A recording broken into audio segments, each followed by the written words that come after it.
Hi friends, ಎಲ್ಲರೂ ಹೇಗಿದ್ದೀರಾ?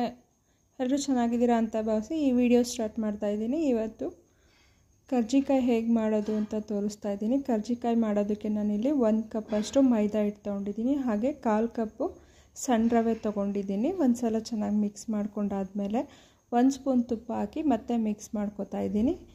ತುಪ್ಪ ಹಾಕಿ ಮಿಕ್ಸ್ ಮಾಡ್ಕೊಂಡಾದಮೇಲೆ ನೀರು ಹಾಕಿ ಸ್ವಲ್ಪನೇ ನೀರು ಹಾಕ್ಕೊಂಡು ಮಿಕ್ಸ್ ಮಾಡ್ಕೋಬೇಕು. ಹಿಟ್ಟನ್ನ ಚಪಾತಿ ಹಿಟ್ಟಿನದಕ್ಕೆ ಮಿಕ್ಸ್ ಮಾಡಿಟ್ಕೊಂಡ್ರೆ ಸಾಕು. ಹೀಗೆ ಸ್ವಲ್ಪನೇ ಹಾಕ್ಕೊಂಡು ಚೆನ್ನಾಗಿ ಮಿಕ್ಸ್ ಮಾಡ್ಕೋಬೇಕು. ಹಿಟ್ಟನ್ನ ತುಂಬ ತೆಳುವೂ ಅಲ್ಲ ಅಥವಾ ತುಂಬ ಗಟ್ಟಿನೂ ಅಲ್ಲ, ಆ ರೀತಿ ಕಲಿಸ್ಕೊಳ್ಳಿ. ಮೀಡಿಯಮ್ ಆಗಿರಬೇಕು. ಲಟ್ಟಿಸಿದಾಗ ಸಾಫ್ಟಾಗಿ ಬಂದರೆ ಬೇಗ ಲಟ್ಟಿಸ್ಕೋಬೋದು. ಈಗ ಹಿಟ್ಟು ರೆಡಿಯಾಗಿದೆ. ಇದಕ್ಕೆ 1 ಸ್ಪೂನ್ ಎಣ್ಣೆ ಹಾಕಿ ಮಿಕ್ಸ್ ಮಾಡಿ ಒಂದು ಅರ್ಧ ಗಂಟೆ ನೆನೆಯಕ್ಕೆ ಬಿಡಬೇಕು ಹಿಟ್ಟನ್ನ.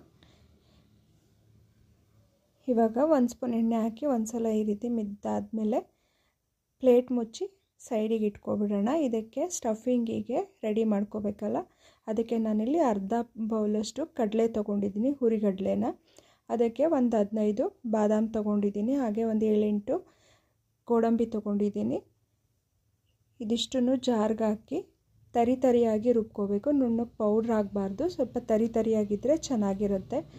ಬಾದಾಮಿ ಗೋಡಂಬಿ ಇಲ್ಲ ಅಂದರೆ ಬರೀ ಹುರ್ಗಡ್ಲೆ ಹಾಕ್ಕೊಂಡು ಮಾತ್ರ ಈ ರೀತಿ ಪುಡಿ ಮಾಡ್ಕೊಳ್ಳಿ. ಅದು ಹಾಕಿದ್ರೆ ಟೇಸ್ಟ್ ಚೆನ್ನಾಗಿರುತ್ತೆ ಅಂತ ಹಾಕ್ತಾಯಿದ್ದೀನಿ. ಈಗ ತರಿಯಾಗಿ ರುಬ್ಕೊಂಡಾದಮೇಲೆ ಒಂದು ಬೌಲಿಗೆ ಹಾಕ್ತಾಯಿದ್ದೀನಿ. ಈಗ ಒಂದು ಸಣ್ಣ ಬೌಲಲ್ಲಿ ಸಕ್ಕರೆ ಹಾಕ್ತಾಯಿದ್ದೀನಿ. ಹಾಗೆಯೇ ಅರ್ಧ ಸ್ಪೂನಷ್ಟು ಏಲಕ್ಕಿ ಪುಡಿ. ಹಾಗೆಯೇ ಯಾವ ಬೌಲಲ್ಲಿ ಸಕ್ಕರೆ ಹಾಕಿದ್ದೀನಿ ಅದೇ ಬೌಲಲ್ಲಿ 1 ಬೌಲು ತುರಿದಿಟ್ಕೊಂಡಿರೋ ಅಂಥ ಕೊಬ್ಬರಿ ಹಾಕ್ತಾಯಿದ್ದೀನಿ. ಕೊಬ್ಬರಿ ಹಾಕಿದ್ಮೇಲೆ ಚೆನ್ನಾಗಿ ಮಿಕ್ಸ್ ಮಾಡ್ಕೋಬೇಕು. ಕಡಲೆ ಬಾದಾಮ್ ಇವೆಲ್ಲ ಇರ್ತದಲ್ಲ, ಅದೆಲ್ಲ ಚೆನ್ನಾಗಿ ಮಿಕ್ಸ್ ಆಗೋಂಗೆ ನೀಟಾಗಿ ಒಂದು ಕಡೆಯಿಂದನೂ ಈ ರೀತಿ ಸ್ಪೂನಲ್ಲಿ ಮಾಡ್ತಾ ಮಿಕ್ಸ್ ಮಾಡ್ಕೊಳ್ಳಿ. ಚೆನ್ನಾಗಿ ಮಿಕ್ಸ್ ಮಾಡ್ಕೊಂಡಾದ್ಮೇಲೆ ಒಂದು ಸೈಡಿಗೆ ಇಟ್ಕೋಬೇಕು. ಇದನ್ನು ಇವಾಗ ಹೇಗೆ ಮಾಡೋದು ಅಂತ ನೋಡೋಣ. ನಾವು ಕಲಸಿಟ್ಟಿದ್ವಲ್ಲ ಮೈದಾ ಹಿಟ್ಟು, ಅದನ್ನು ತೊಗೊಂಡು ಚಿಕ್ಕ ಉಂಡೆ ಮಾಡ್ಕೋಬೇಕು. ಉಂಡೆ ಮಾಡ್ಕೊಂಡಾದ್ಮೇಲೆ ಈ ರೀತಿ ಲಟ್ಟಿಸ್ಕೋಬೇಕು. ಚಿಕ್ಕ ಪೂರಿ ಸೈಜಿಗೆ ಇದನ್ನು ಲಟ್ಟಿಸ್ಕೋಬೇಕು. ತುಂಬ ತೆಳುಗೂ ಲಟ್ಟಿಸ್ಕೋಬೇಡಿ, ಮೀಡಿಯಮ್ ಸೈಜಲ್ಲಿರಲಿ. ಈ ರೀತಿ ಲಟ್ಟಿಸ್ಕೊಂಡಾದ್ಮೇಲೆ ಹಿಟ್ಟನ್ನ ಕರ್ಜಿಕಾಯಿ ಮಾಡ್ತೀವಲ್ಲ ಆ ಮೌಲ್ಡ್ಗೆ ಹಾಕಿ ಮೊದಲೇ ರೆಡಿ ಮಾಡಿ ಇಟ್ಕೊಂಡಿದ್ವಲ್ಲ ಸ್ಟಫಿಂಗಿಗೆ ಅಂತ, ಆ ಮಿಕ್ಸ್ಚರ್ನ 1 ಸ್ಪೂನಷ್ಟು ಇದಕ್ಕೆ ಹಾಕಿ ಹೀಗೆ ಪ್ರೆಸ್ ಮಾಡಿ ಎಕ್ಸ್ಟ್ರಾ ಹಿಟ್ಟನ್ನ ತೆಗಿಬೇಕು. ಈಗ 1 ಸ್ಪೂನಷ್ಟು ಹಾಕಿದ್ದೀನಿ.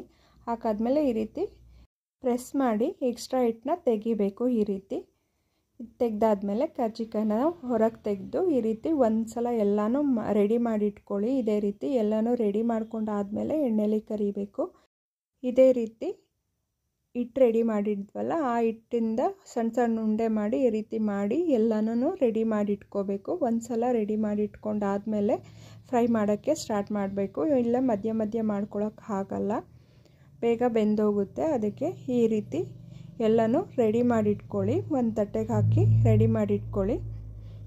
ಈ ರೀತಿ ರೆಡಿ ಮಾಡಾದ್ಮೇಲೆ ಎಣ್ಣೆ ಕಾಯಕ್ಕೆ ಬಿಟ್ಟು ಅದು ಕಾಯ್ತಿದ್ದಾಗೇ ಒಂದೊಂದಾಗಿ ಹಾಕಿ ಫ್ರೈ ಮಾಡ್ಕೋಬೇಕು. ತುಂಬ ಹೊತ್ತೇನು ಬೇಕಾಗಲ್ಲ, 1 ನಿಮಿಷ ಫ್ರೈ ಮಾಡ್ಕೊಂಡಾದ್ಮೇಲೆ ಮತ್ತೆ ಮಗ್ಚಾಕಿ ಮತ್ತೆ ಫ್ರೈ ಮಾಡ್ಕೋಬೇಕು. ಬೇಗ ಬೆಂದೋಗುತ್ತೆ. ಮೀಡಿಯಮ್ ಫ್ಲೇಮಲ್ಲಿಟ್ಟು ಎಲ್ಲ ಕರ್ಜಿಕಾಯಿನೂ ಇದೇ ರೀತಿ ಬೇಯಿಸ್ಕೊಳ್ಳಿ. ಒಂದೊಂದಾಗಿ ಹಾಕಿ ನೀಟಾಗಿ ಬೇಯಿಸ್ಕೋಬೇಕು. ಇವಾಗ ಮಗ್ಚಾಕ್ತಾ ಇದ್ದೀನಿ. ನಿಧಾನಕ್ಕೆ ಒಂದೊಂದನ್ನೇ ಮಗ್ಚಾಕಿ. ತುಂಬ ಗರಿಯಾಗಿ ಇರುತ್ತೆ ಮತ್ತು ಸ್ಟಫಿಂಗ್ ಇರೋದು ತುಂಬಾ ಚೆನ್ನಾಗಿರುತ್ತೆ ತಿನ್ನೋಕ್ಕೆ.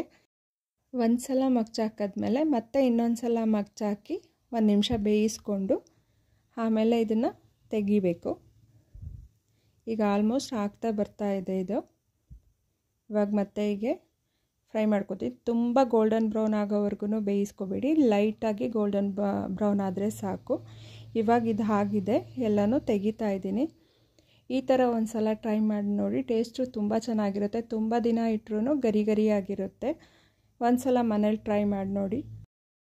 ಇದೇ ರೀತಿ ಎಲ್ಲನೂ ಮಾಡಿಟ್ಕೊಂಡಿದ್ವಲ್ಲ ಕರ್ಜಿಕಾಯಿ, ಅದನ್ನು ನಿಧಾನಕ್ಕೆ ಹಿಂಗೆ ಮೀಡಿಯಮ್ ಫ್ಲೇಮಲ್ಲಿ ಇಟ್ಕೊಂಡು ಬೇಯಿಸ್ಕೋಬೇಕು. ತುಂಬ ಟೈಮು ತೊಗೊಳ್ಳಲ್ಲ, ಒಂದು ಅರ್ಧ ಗಂಟೆಯಿಂದ 3/4 ಗಂಟೆ ತೊಗೊಳುತ್ತೆ. 1 ಕಪ್ ಹಿಟ್ಟಿಂದ 25-30 ಕರ್ಜಿಕಾಯಿ ಆಗುತ್ತೆ. ಈ ರೀತಿ ಮಾಡಾದ್ಮೇಲೆ ಒಂದು ಏರ್ ಟೈಟ್ ಕಂಟೈನರ್ಗೆ ಹಾಕಿ ಕ್ಲೋಸ್ ಮಾಡಿ ಗಾಳಿ ಆಡದೇ ಇರೋ ರೀತಿ ಇಡಬೇಕು. ಗಾಳಿ ಆಡಕ್ಕೆ ಬಿಟ್ಟರೆ ಮೆತ್ತಗಾಗಿಬಿಡುತ್ತೆ. ಈ ರೀತಿ ಒಂದು ಸಲ ಟ್ರೈ ಮಾಡಿ ನೋಡಿ, ತುಂಬಾ ಚೆನ್ನಾಗಿರುತ್ತೆ. ಯಾರೆಲ್ಲ ಸಬ್ಸ್ಕ್ರೈಬ್ ಆಗದೆ ವೀಡಿಯೋಸ್ ನೋಡ್ತಿದ್ದೀರಾ ಪ್ಲೀಸ್ ಸಬ್ಸ್ಕ್ರೈಬ್ ಆಗಿ, ಲೈಕ್ ಮಾಡಿ, ಶೇರ್ ಮಾಡಿ. ಆಲ್ರೆಡಿ ಸಬ್ಸ್ಕ್ರೈಬ್ ಆಗಿ ವಾಚ್ ಮಾಡ್ತಿರೋ ಎಲ್ರಿಗೂ thank you so much. Thank you.